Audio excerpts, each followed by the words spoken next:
Still on a subject that we kind of worked with at our place, at our mini camp. Um, when we were thinking about careers and income and responsibilities and capabilities and incapabilities and things like that.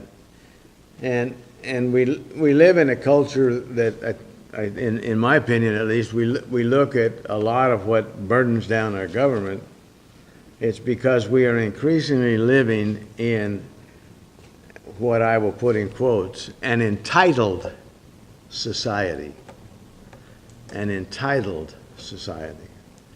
And I don't really believe that any of you in this audience need to change your way of living or anything so as to not be a part of that society. But I believe that we need to be aware of what's going on in our society, and we need to be aware of the fact that if we're not careful, we can get to the place where we think that to be entitled to certain things of a financial value to us is good. It's okay. It's what else are we going to do? And I know I have talked at times, and I think that that there's a sense in which business and politics and science and engineering have created and are continuing to create, and from all I've heard will continue to create, a situation where there's very little work compared to the number of people that are being born all over the world. And as I've said, I've watched almost every kind of field that you can talk about. More and more things are done by automation. More and more things are done. To me, what I was impressed with most was watching a video on YouTube of Coca-Cola bottling, which isn't bottling, it's cans in most cases, unless it's plastic. But they put those things together so fast. They go in, a sheet of aluminum on one side and come out the other side 12 packs of Coke in cans, ready to go on the truck. And you can't even see what it is when they just take a shot of the conveyor belt going by. It's going so fast it's just a blur. And then you stop and you think, how many I when I was a kid used to hang around a company in LA that printed Coke bottles and Pepsi bottles and that kind of stuff. It's called ceramic decorating, and some of us here probably have been there. But the hours of time that was spent just putting labels on them. And that had nothing to do with the time that was spent blowing the bottles, which I know very little about, but I know that it certainly wasn't anything like they put cans together today. And then they were brought on a truck, unloaded from the truck, labeled, put back on the truck. They were handled at least twice, I would guess, pretty much by hand, and then go somewhere and get washed and sterilized and all that, and filled with Coke and caps put on them and put back in boxes and put back on a truck and trucked down to the store or a warehouse probably somewhere, and then taken off the truck and put in the warehouse, and then taken out of the warehouse and put on a truck and taken to all of that is labor, all kinds of labor. And today more and more things are done automated on conveyor belts and very little labor. And that's because machines, long-term, can operate and do most things cheaper than people can. And I think I mentioned that I at one point, had an opportunity to talk to a man that was in the business of designing computer programs to run robots. And he was saying all the things that we're going to be able to do with robots. Pretty soon we won't hardly have to do anything. I mean, they'll scrub the floors, they'll vacuum the floors, they'll wash the dishes, and he was going on and on. He was pretty excited about it, a young guy. And after he got all through, I said, I just have one question. He said, what's that? I said, what are you going to do with all the people that are doing that kind of work today? because you're doing away with their jobs. There's only so many jobs in engineering. There's only so many jobs in manufacturing machines and robots. And, you know, but it's not going to come close to the number of people that they're replacing. Otherwise, there'd be no sense in doing it. That's right. And that's not going to happen. What are you going to do with them? And he looked at me and he said, you know, he said, I don't think there's much thought being put to that. I said, I think you're right. You know, I think you're right, because everything from the grocery store, the lumber yard, I don't think I've seen it in an auto parts house yet, but people are encouraged to go pick up their products, go through an automated machine that'll scan the product, tell them how much it is, they can chunk their money in the slot and it'll spit out the change, or they can put their credit card in the slot and it'll spit out a receipt. And so then pretty soon, what are they going to do? They're going to do it with the checkers. Well, what are people going to do that are checkers? And so I think the world has a humongous problem with what are we going to do to keep people, to feed people, to earn a living? How can they earn a living? Entry-level type jobs that are not engineering jobs that are not, you know, doctors and attorneys and people like that. Well, what are other people going to do? Because the vast majority of people are not employed in those fields, and there's not that much employment for them. But at least in my observation. And then he said, I have heard talk that maybe the thing to do will be in the future, if a person is born, they will automatically be designated a certain amount of money to be given to them on a monthly or weekly basis, whatever, and they will get that for the rest of their life, regardless of what they do. If they don't do anything, they still get that money. Well, that's an entitlement, by the way. They won't have worked for it, they won't have trained for it, they won't have done anything but been able to inhale and exhale, and they will automatically be given by government, you think, or industry, you think, somebody anyway, and whether they work or not doesn't really make any difference, because the production goes on and the people go on and the people, you know, and I think most of that's pipe dream, but anyway, that's what I'm talking about.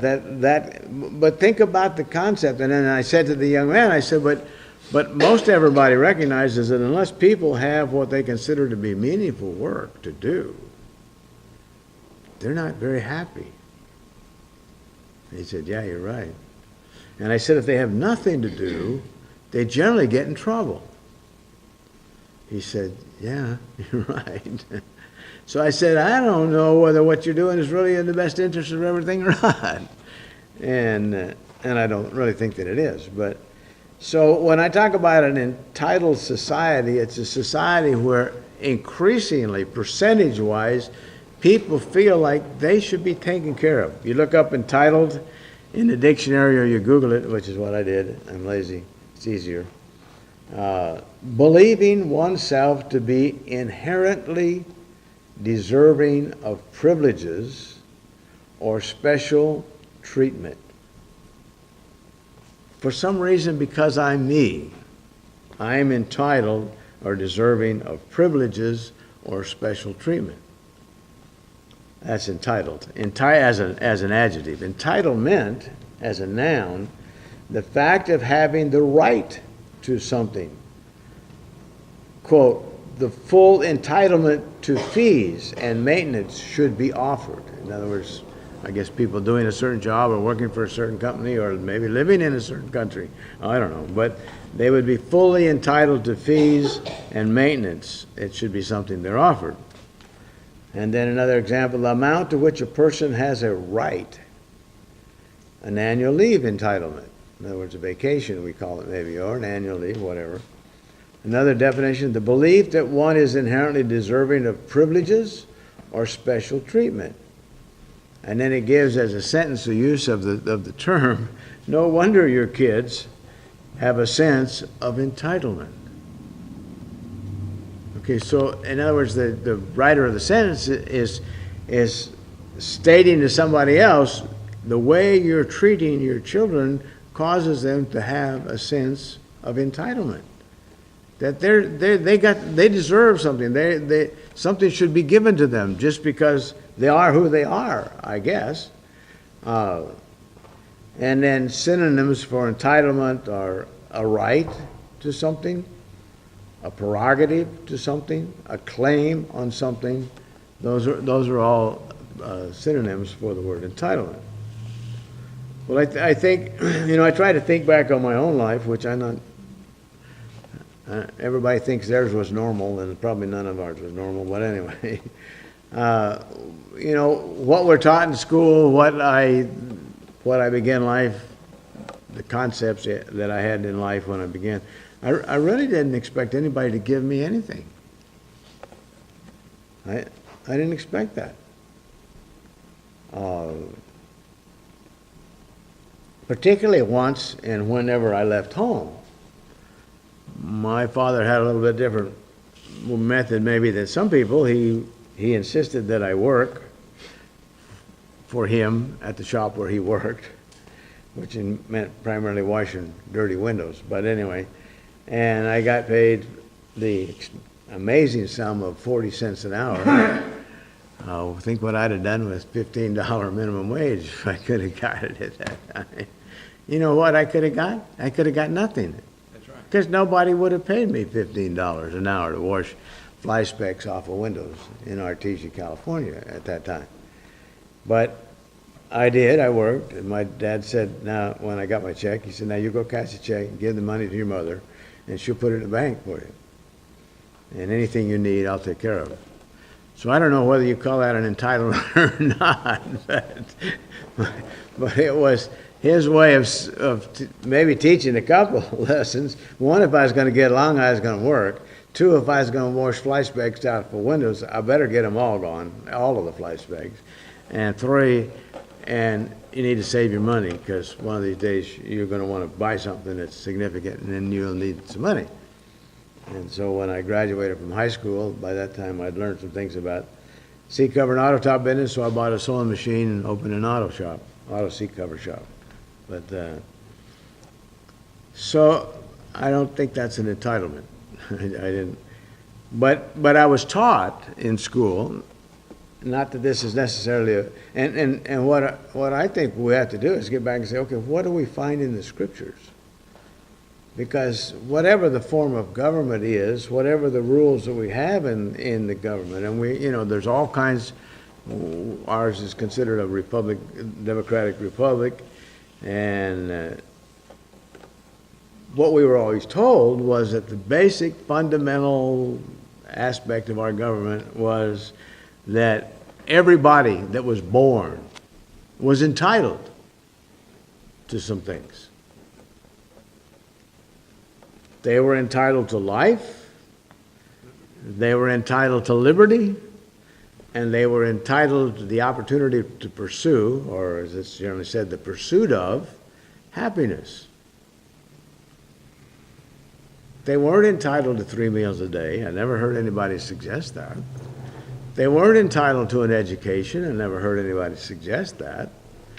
They weren't entitled to be taken care of in their old age unless they saved up the money or invested money or whatever, or had children that they were able to get started down a path and made them wealthy enough that they could support themselves and their parents. But they weren't entitled to anything from the government except life, liberty, and the opportunity to pursue happiness. But today, when we, and for me, it's been a little bit in hearing stuff going on with the current political race, it's amazing to me the number of people that seem to really believe that they're entitled to government money for free housing, and government money for free clothes, and government money for free food, and free education, and free medical care, and free old age care. That those should all be entitlements to everyone because they're born in the United States of America. And then whenever it gets down to where's the money going to come from for all of this, we're going to take it from somebody else. Somebody else who earned it. Now then, we could maybe get into all of the logic and the back and forth. Well, they earned it because somebody else did the work and they didn't do the work. But you know, you can go round and round about the bottom line is the guy that invests the money and the guy that takes the risk generally makes more money. You know, it's just generally the way it is in life. But, and so and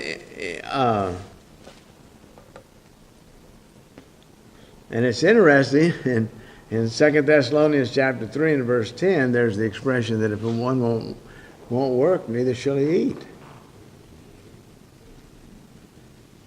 If you won't work, you shouldn't eat. Now, here's where I see the problem that I don't know how our nation, if it continues on indefinitely, is going to deal with this. But what if you set up a situation where there is no work?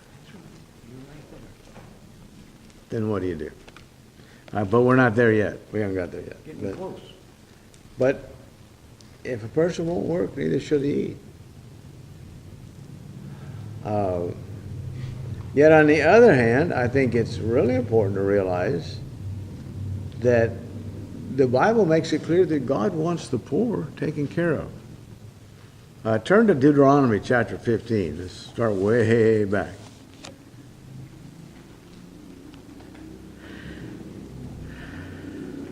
One of the provisions that God made for the nation Israel was that every 7 years, debts were to be released. At the end of every 7 years, you should grant a release of debts. And this is the form of release. Every creditor who has lent anything to his neighbor shall release it. He shall not require it of his neighbor or his brother, because it is called the Lord's release. Of a foreigner you may require it.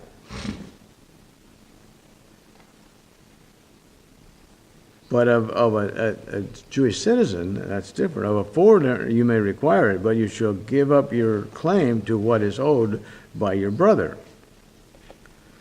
Except when there may be no poor among you. When in thinking about this thing, I got to digging and coming up with a question.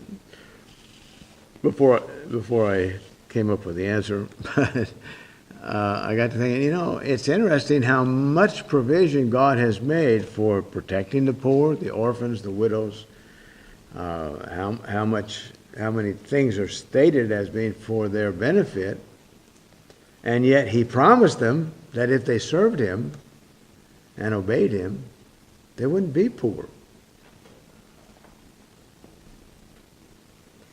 And so He takes that into consideration in this passage, except when there may be no poor among you. For the Lord will greatly bless you in the land which the Lord your God is giving to you to possess as an inheritance, only if you carefully obey the voice of the Lord your God to observe with care all these commandments which I command you today. For the Lord your God will bless you just as He promised you. You shall lend to nations, but you shall not borrow. You shall reign over many nations, but they shall not reign over you. If there is among you a poor man of your brethren within any of the gates of your land, which the Lord your God has given you, you shall not harden your heart, nor shut your hand from your poor brother. So you're going to take care of him. You're going to take care of him some way. But you shall open your hand wide to him, and willingly lend him sufficient for his need, whatever he needs. Beware lest there be a wicked thought in your heart, saying, the seventh year, the year of release, is at hand. In other words, it's 5 years, and 6 months, and your brother needs something. He really does. But he's only going to have 6 months to give it back to you. And you're not going to be able to get it back. realistically. And so you say, no, I'm not going to do that. Let's wait till after the 7th year, maybe you would say. Maybe you're going to get smart, and work the system. But the Lord has a description for that. He says, lest there be a wicked thought, verse 9, in your heart, saying, the 7th year, the year of release, is at hand. Your eye be evil against your poor brother, and you give him nothing, and he cry out to the Lord against you, and it become a sin among you. You should surely give to him, and your heart shall not be grieved when you give to him. Because of this thing, the Lord your God will bless you in all your works, and in all to which you put your hand. And then he makes a statement in verse 11 that kind of balances verse 4. Verse 4 says, except when there be no poor among you. Then in verse 11 he says, for the poor will never cease from the land. Therefore I command you, saying, you shall open your hand wide to your brother, to your poor and your needy in your land. If your brother serves you sick, and he goes into some other things. But okay, you're always going to have the poor. You're always going to have the needy, but for their brethren, they were to take care of them. They were to be responsible for them. And that's not really unlike what we have laid out for us in the church. Families are supposed to take care of their children. If the family can't in certain situations, then the church is to take care of them, to try to help them. So it's not a matter that the Bible is hard-hearted or unloving or uncaring or whatever, but it has to be a legitimate need. And then you can't start from a legitimate need for survival and then expand it to all the bells and whistles that are available to those who not only have maybe been diligent and responsible and have worked hard and have invested, but they have the opportunity to have some things that other people don't have. And so just because some people can have it and some people can't have it isn't justification for not having it. Let's turn to 2 Thessalonians 3. I mentioned it.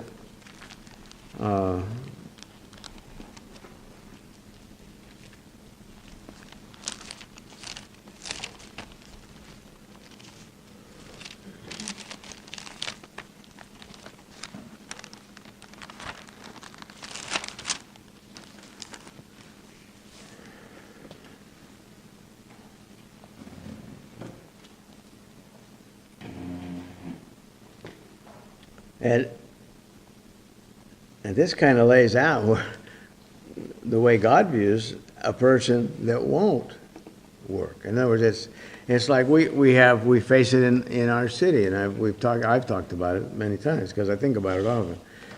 You can't go down Rosecrans without seeing people standing there with a sign. Ceci and I were coming back from the garage where I had the truck work on yesterday, and there was a guy standing there in the corner, and he said, I need, big sign. He said, I need, and just dollar signs, all over the sign, for weed. And I thought, I wonder how many people would give him money with that sign. You guys got a sense of humor, maybe, but that's not something I would contribute to, nor would I think anybody else would in their right mind, unless they were of the same mind that he is.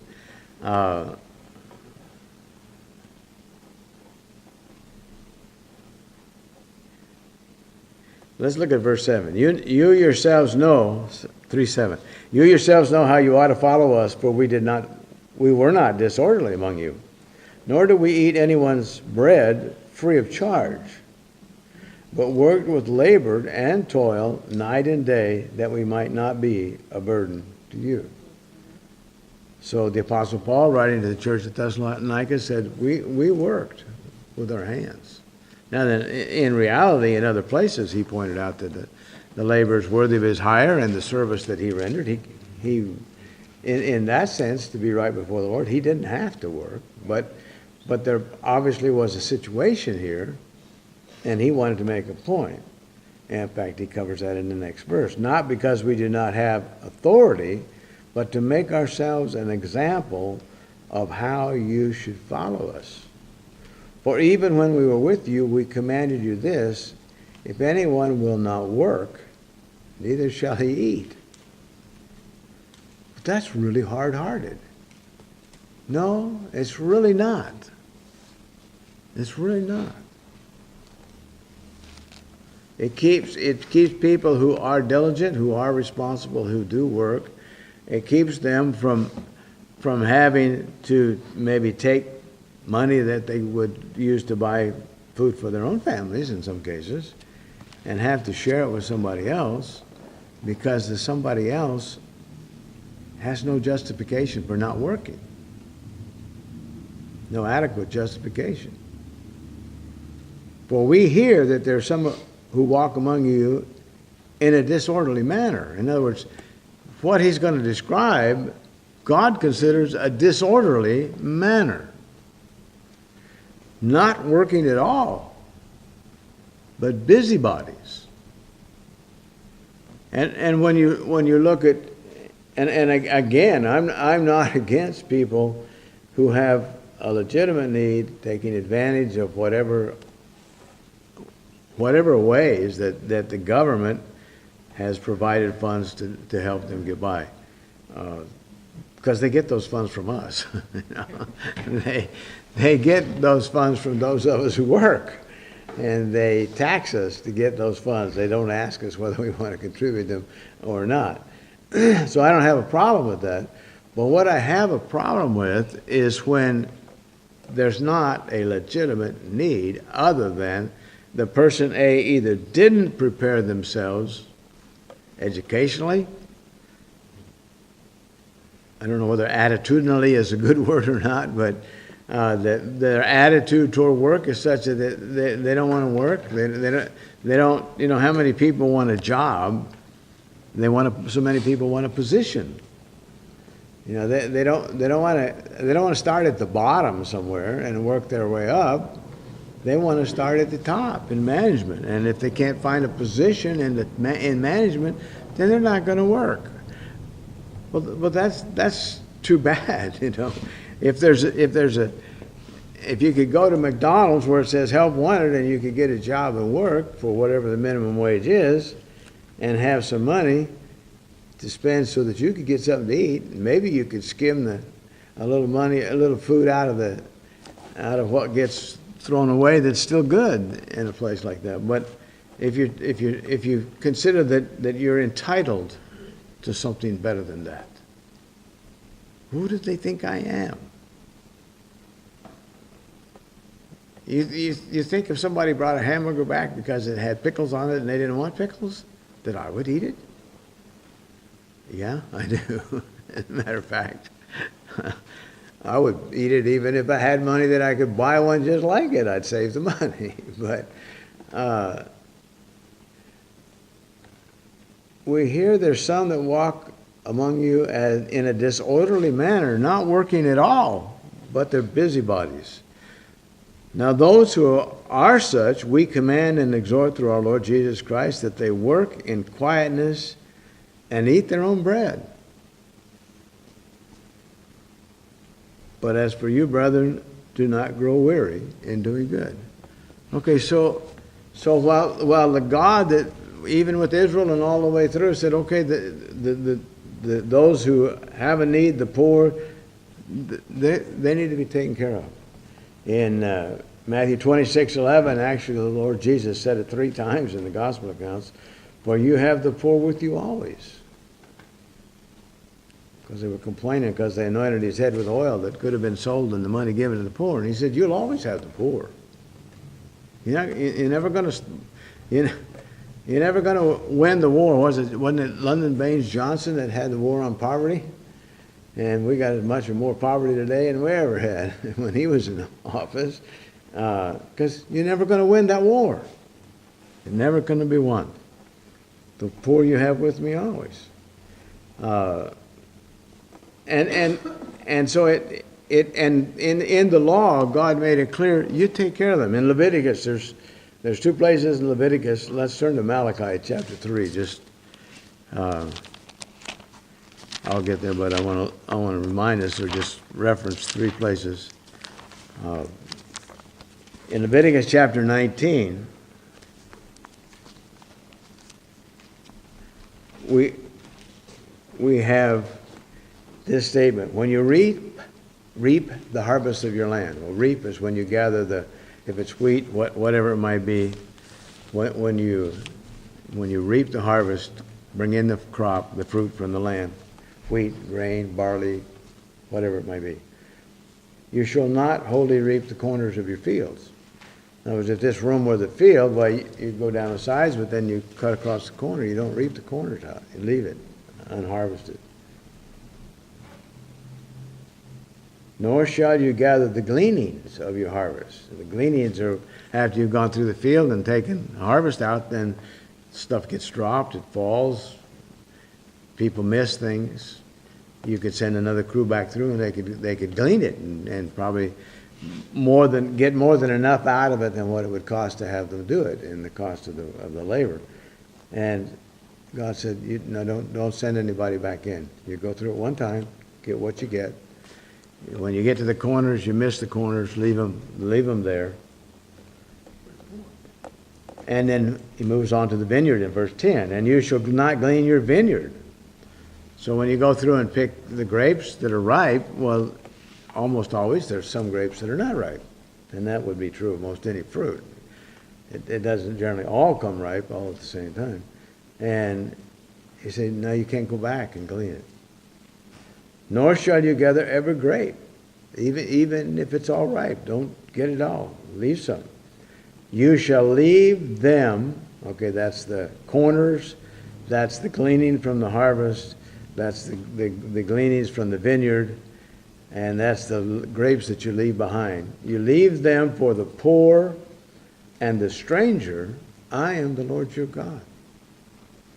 So poor people that for whatever doesn't give us a reason. So whatever the reason, they're poor. I mean, certainly the implication is that generally orphans, widows would almost automatically be, unless a widow had a husband that left her significant amount of money, or she remarried a man that was very wealthy, they would automatically be poor people. Strangers in the land would generally be poor people, because normally they would have left their land and come into the land of Israel, poor people. So you're careful to leave something for those people so that they can go. And when we read the story of Esther, the gleaning in the field, it was quite a deal. And so it wasn't any little insignificant thing. And the same is true. I mean, today you could do it if you lived in an area where there was two things: where there is agriculture being practiced, and two, where they don't worry about lawsuits and people destroying property and stealing things from them, and therefore they would let you on. There's a lot of food that could be gleaned after most any kind of harvest. And obviously the equipment gets better and better and faster and all that kind of stuff.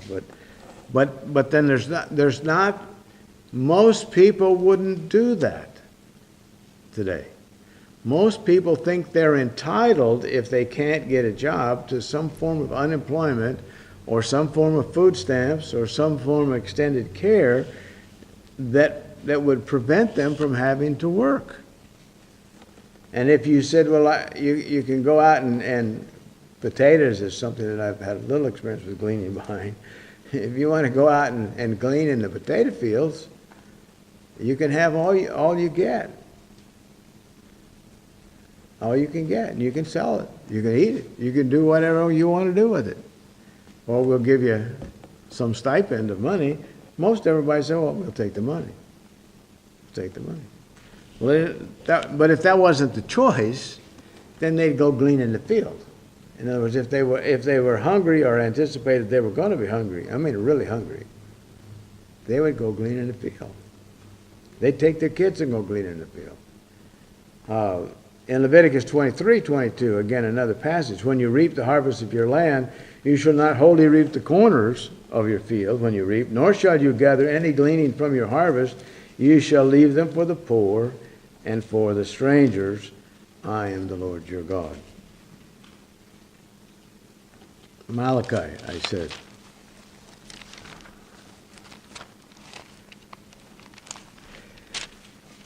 In chapter 3, I said. And it is getting warm in here, I think. The offering of Judah, verse 4, and Jerusalem will be pleasant to the Lord, as in the days of old, as in the former years, and I will come near you for judgment. God is saying, I'm going to judge Judah. And these are the things I'm going to judge them for. I will be a swift witness against sorcerers, adulterers, perjurers, those who exploit wage earners. That's a nice group. Huh? That's a nice group. Yeah. Those who exploit wage earners and widows and orphans. And the concept, you might say, of labor unions, I'm not something I'm excited about. But I do recognize that what it was an attempt on the part of men to solve a problem. Unfortunately, when men try to solve problems, we generally try to do it men's ways instead of God's ways, and then we wind up with bigger problems. But even back in Malachi's day, there were those who exploited wage earners. And God said, I'm going to judge them.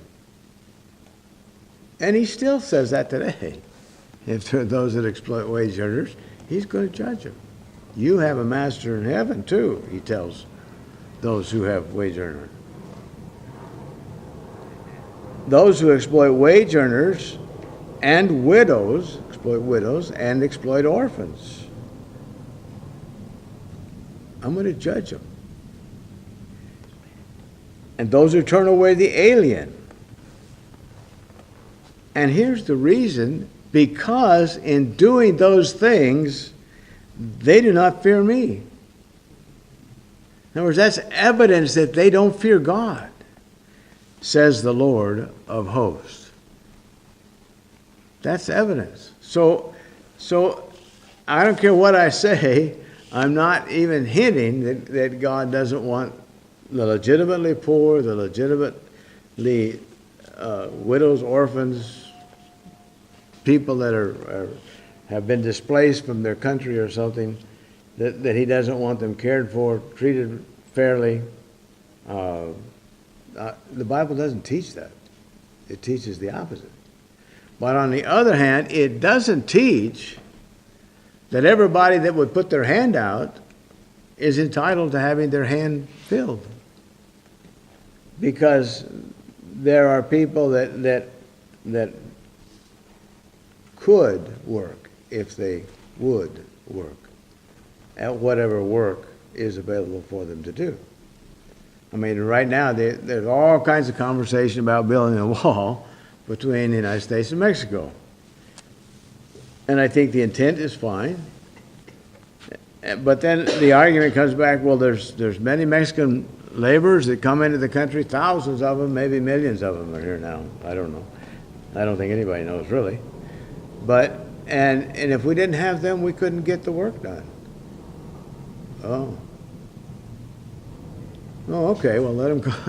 But then if somebody else says, but wait a minute, how many thousands or millions of people do we have getting unemployment and disability, people that could work? How many of those do we have? Probably about the same amount. Well, what if we took away the disability and the unemployment, disability for people that aren't really disabled, and the unemployment for people that really could work if they would work, but they don't like the jobs that are available that we're told the Mexican laborers are willing to do? Wonder what that would do. No, but nobody suggests that because again, increasingly we are a people who believe we're entitled to being taken care of, whatever the need is. And unfortunately, whether we made preparation to do it, whether we've been lazy, whether we made bad decisions, whether we've wasted our resources, regardless of what the situation is, we're entitled. We're entitled. One of the things that Job was accused of, when I read that, I thought I was reminded of it.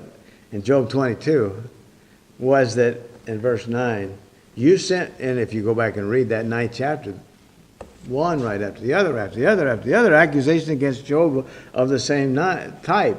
You sent widows away empty, and the strength of the fatherless you crushed. Well, we know that's not true. But the accusation, the indication of the accusation is, that's why, Job, you've lost everything. You're this kind of a guy. And that's what God does to people who treat the poor and the widows and the orphans and the stranger, treats them that way. And that's what you did. And Job didn't. I mean, that was a false accusation. In Isaiah speaks again against Isaiah 1 and 2. Woe to those who decree unrighteous decrees.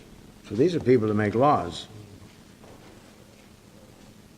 Who write misfortune, which they have prescribed to rob the needy of justice. There are people that need to be supported, that need to be helped, or maybe taken care of for the rest of their life in some cases. But people, there were people in Israel who had written decrees with the purpose of robbing the needy of justice and to take what is right from the poor of my people, that widows might be their prey, and that they may rob the fatherless.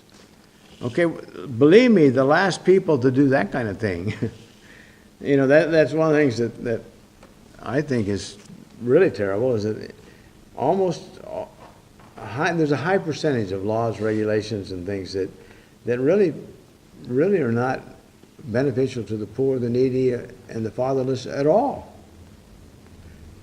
Tax laws and things that make it easier for them to stay on the dole and to continue to be getting from the government than to go find a job. It's interesting when the Apostle Paul, working with the Jews again, was beginning his ministry, and as he was leaving those in Jerusalem, they desired that we should remember the poor, the very thing which I also was eager to do. They wanted them to remember the poor. But then we get to the other side, and I've spent as much time doing this because I don't want anybody to think that the Bible teaches, or that I believe the Bible teaches, that we shouldn't be compassionate, that we shouldn't be considerate, that we shouldn't. I think we've proven.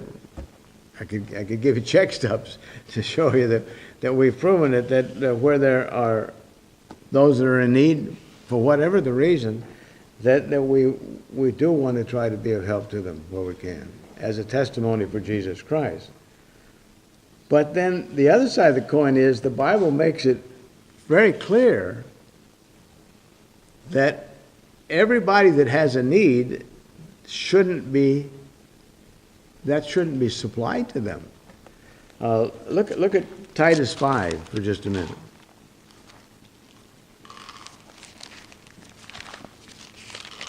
And then we're going to go to Proverbs. And from there on, it'll be pretty much a reminder of what's in Proverbs. But in Titus chapter 5, Titus doesn't have 5 chapters. What in the world?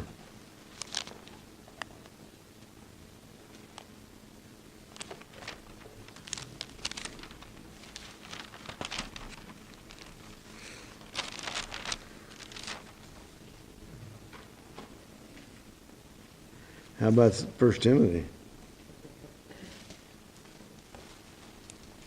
That's what you call a typo. That's what you call a mistake. That's a mistake, right. What'd he say? I said, that's $5,000. Yeah, yeah. 2 years in the business. Listen, if I was being penalized $5,000 for every mistake I made, I'd be out of business for a long time ago.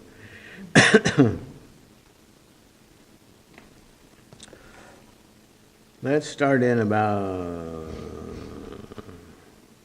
we'll just start at 1. Do not rebuke an older man, but exhort him as a father, younger men as brothers, older women as mothers, younger women as sisters, in all purity. Honor widows who are really widows. Widows who are really widows. Okay? We'll have to get that defined for us as we go on in the text. But if a widow has children or grandchildren, let them first learn how to show piety at home and to repay their parents, for this is good and acceptable before God. Okay, this is a way that God is making provision for one who is a widow, really a widow. To the extent, at least, that she's lost her husband and whatever financial support she had, but she still has children and grandchildren. And so they should take care of her. Because this is acceptable to God. God wants them to take care of it. Actually, what's going on here is God doesn't want the government to take care of them, and God doesn't want the church to have to take care of them either in this particular situation. Now, verse 5, she who is really a widow. So what he means by one that's really a widow is a person who has lost their husband and they don't have family that can support them. She who is really a widow and left alone trusts in God and continues in supplication and prayer night and day. But she who lives in pleasure is dead while she lives. Now these things command that they may be blameless. But if anyone does not provide for his own, and especially for those of his household, he is denied the faith and is worse than an unbeliever. So if someone doesn't take care of his mother, or I would think by extension a father if there was the same need, then they're worse than an unbeliever. And then in verse 9, do not let a widow under 60 years old be taken into the number, and the number, as I believe the context bears out, the number of those who are supported by the church. So if she's not 60 years old, she shouldn't be taken into the number. Has been the wife of one man, well reported of for good works, if she's brought up children, if she's lodged strangers, if she's washed the saints' feet, if she's relieved the afflicted, if she has diligently followed every good work. So that's, in other words, that's the criteria. It isn't just that she's a father, just that she's a widow. It isn't just that she's a widow that doesn't have family that will take care of her or can take care of her or will take care of her. But she's to be a person that's of significant age, that has lived the respectable life as a Christian sister. And then he says in verse 11, refuse the younger widows. Refuse the younger widows.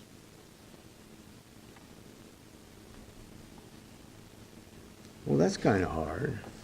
Well, that's what God says. For when they have begun to grow wanton against Christ, they desire to marry. And having condemnation because they've cast off their first faith. And besides, they learn to be idle, wandering about from house to house, not only idle, but also gossips and busybodies, saying things which they ought not. So the thought is, if you have a younger widow, she should have the strength and the ability to, I would say, work somewhere, and the opportunity to provide for her own needs. Or to remarry. Verse 14, therefore I desire that the younger widows marry, bear children, manage the house, give no opportunity to the adversary to speak reproachfully. For some have already turned aside after Satan. If any believing man or woman has widows, let them relieve them. In other words, if there's somebody that's related to you who is a widow, take care of them. And do not let the church be burdened, that it may relieve those who are really widows. So a widow indeed, or a real widow, is one that is a widow, is at least 60 years old, has lived an exemplary life, has been the wife of one husband, and doesn't have any family to take care of her, then the church is to take care of her. So again, in the church age, God has made provision to take care of those who are really in need. But that has to be a legitimate kind of need. In other words, it has to be established that this is really the case. So having laid that foundation, I think that the Bible makes it very clear that when it comes to financial success and financial failure, it's often caused by decisions of the individuals involved. It's our personal decisions. Not always, but significantly. And because of that, then there's a lot of exhortations, particularly in Proverbs, and I'll probably only take the time to read one of them, but I'll reference a number. But Proverbs 6:6-11, which is one we should read. I wasn't gonna, but Proverbs 6.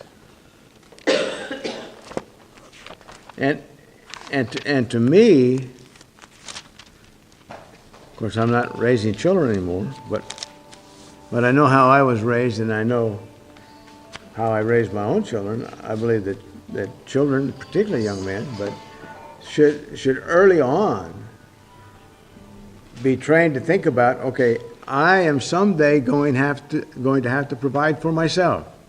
A, financially, economically. B, I'm someday, most young men say and think, and most young women, but a young man, I'm going to have to be able to provide for a wife. And someday, in all probability, I'll have to provide for children. And so the earlier that they come to the place as a child, that they make preparation to do things that will enable them to earn money, the better it will be for them. So that when it comes time that they, whatever age they decide to get married, 19, 20, 30, whatever it is, but all of a sudden to have another mouth to feed, and then in time other mouths to feed, and clothes to buy, and medical care, and roof over, and pay taxes, and all the things that we have to do, it won't come as a shock. They've been looking for this all along. They've been preparing for this from the time they could. I think one of our grandsons up in Sacramento is already talking about who he's going to marry and how he's going to get the money to pay for it. You know, he's just knee-high to a grasshopper, to use the term. But he's thinking ahead. I want to get married, you know, and it's going to cost money.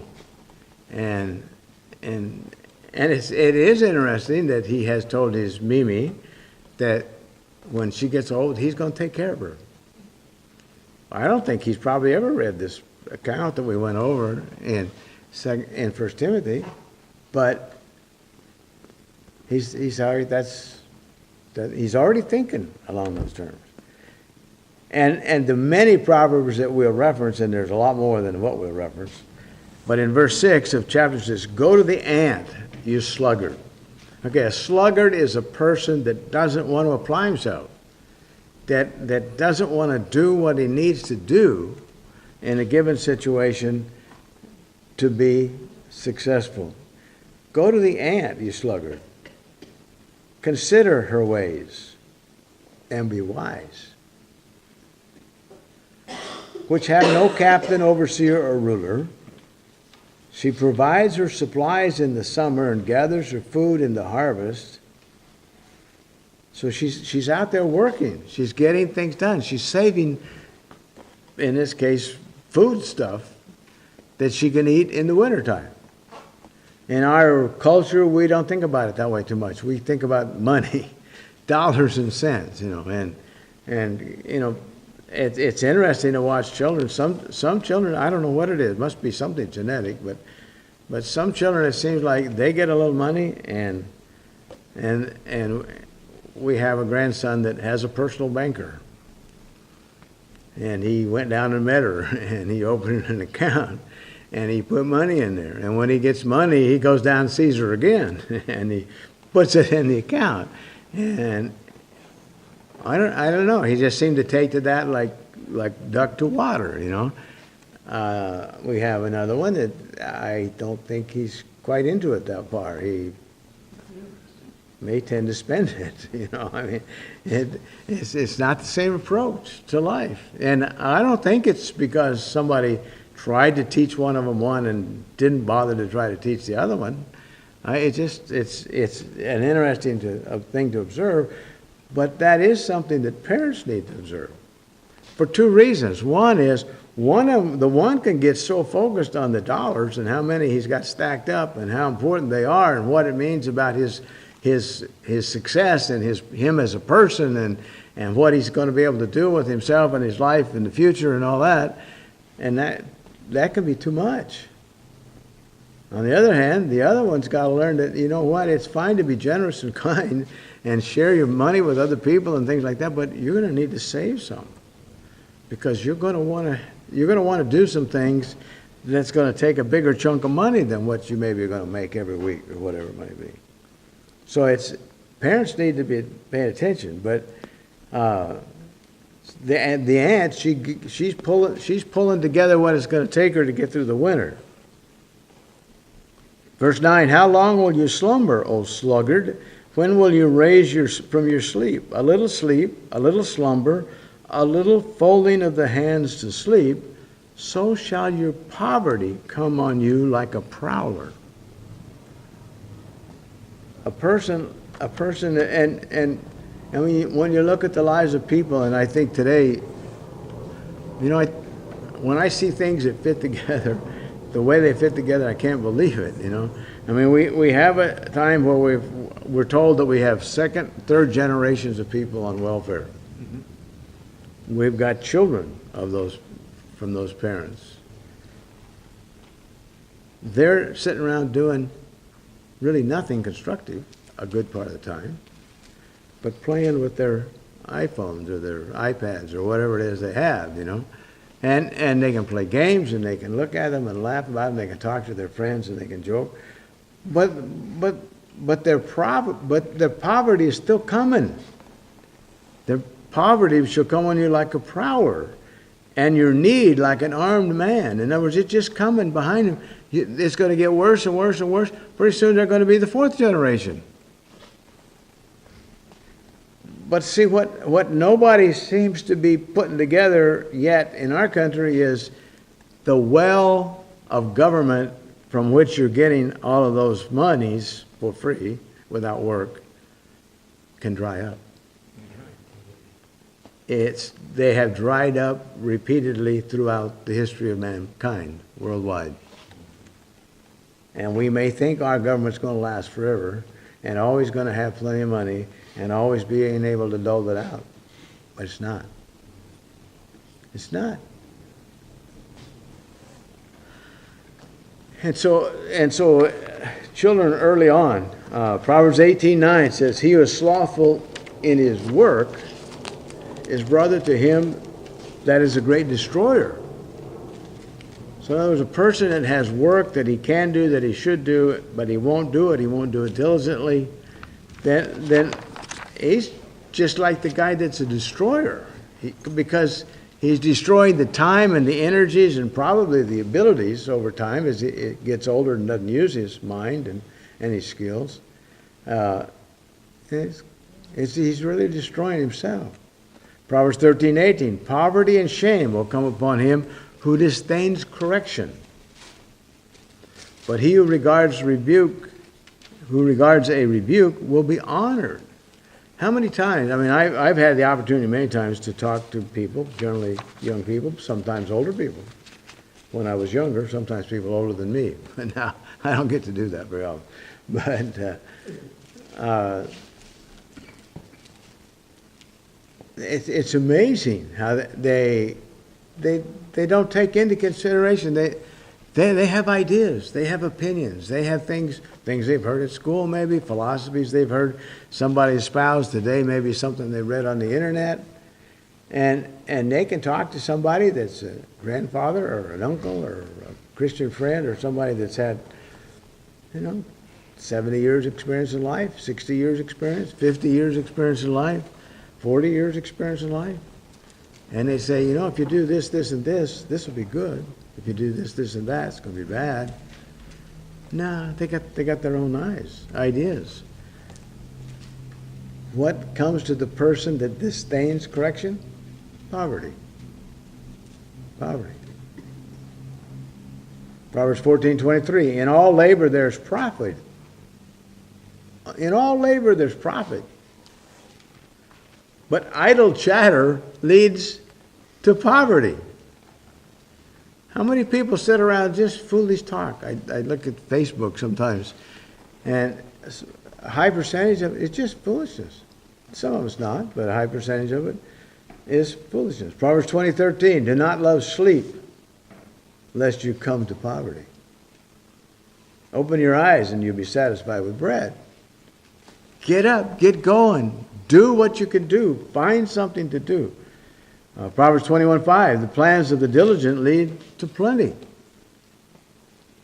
but those of everyone who is hasty surely to poverty.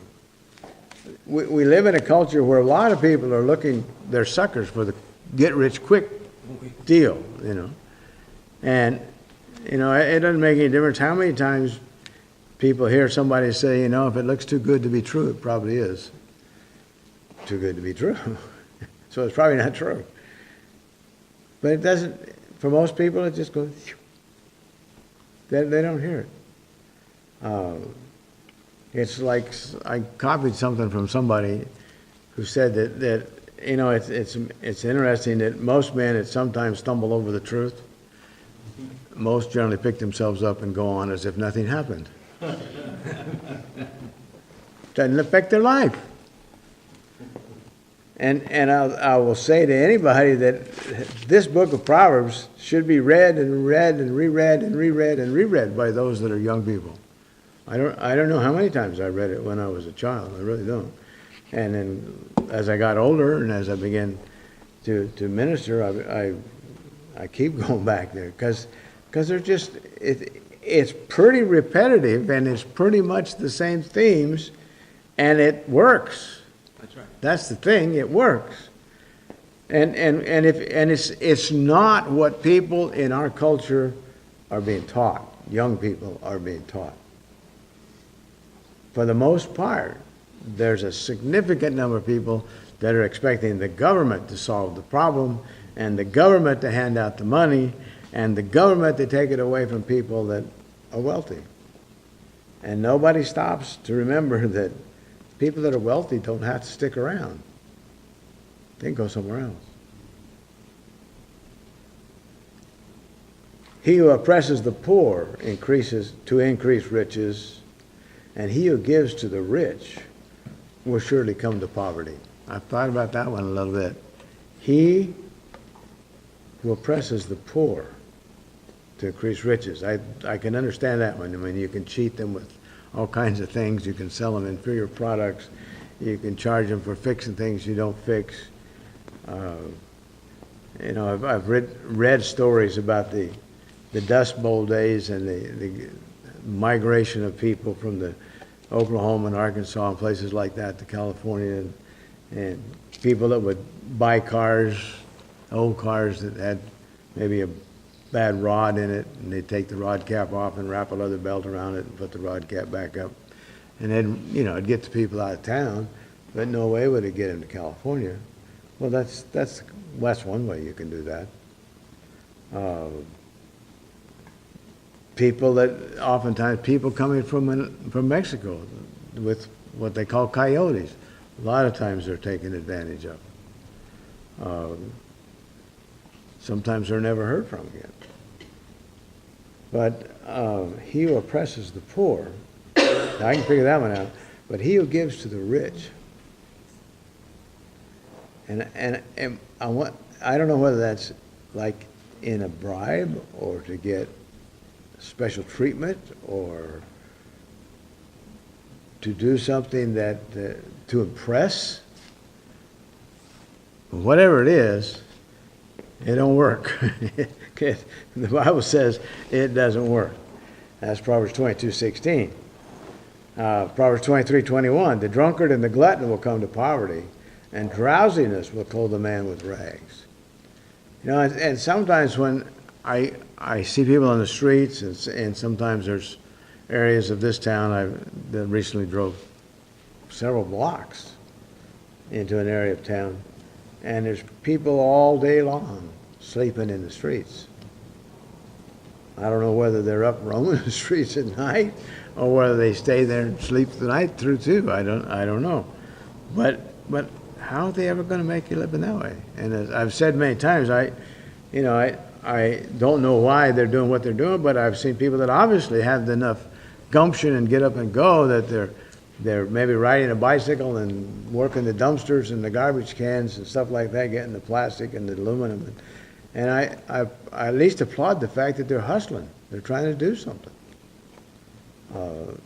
And those are the people that maybe you could help. I don't know. Let's look at Proverbs chapter 24.